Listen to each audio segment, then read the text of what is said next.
Tennessee picked up another ranked SEC win on Wednesday over the Georgia Bulldogs, but there is one star player in the Vols lineup that has got to break out of his slump if Tennessee wants to contend for a second straight SEC title.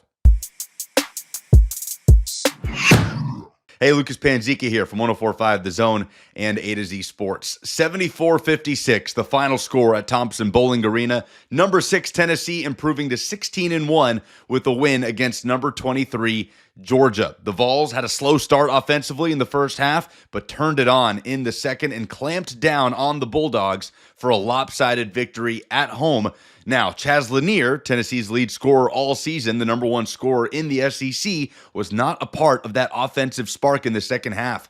Lanier had only 5 points in this game and shot 2 of 16 from the floor, hitting just one three-pointer.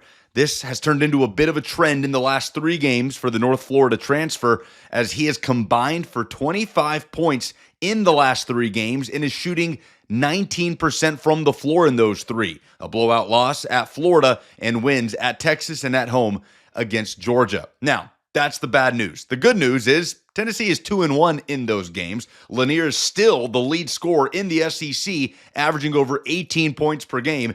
And Tennessee is proving they can win games when Chaz Lanier is not taking over. The Vols are finding the secondary scoring that they have needed when Lanier is not seeing the ball go through the hoop. That was a question coming into the season. Chaz Lanier was a big acquisition from North Florida. The question was, can he replace, at least to some extent, the production of Dalton Knecht, who is now a Los Angeles Laker, playing out his rookie year in the NBA after being a first-round draft pick and the SEC Player of the Year. Those were always lofty comparisons. Knecht at this point last year was averaging 27 points per game and hanging 30 on an almost routine basis in SEC play. Chaz Lanier was likely never going to reach those heights, arguably the best individual season by a player in Tennessee men's basketball history. So we wondered, could Tennessee find the secondary scoring to make up that difference? They absolutely have in these recent games. Zakai Ziegler was incredible, a magician in that Georgia game with 16 points,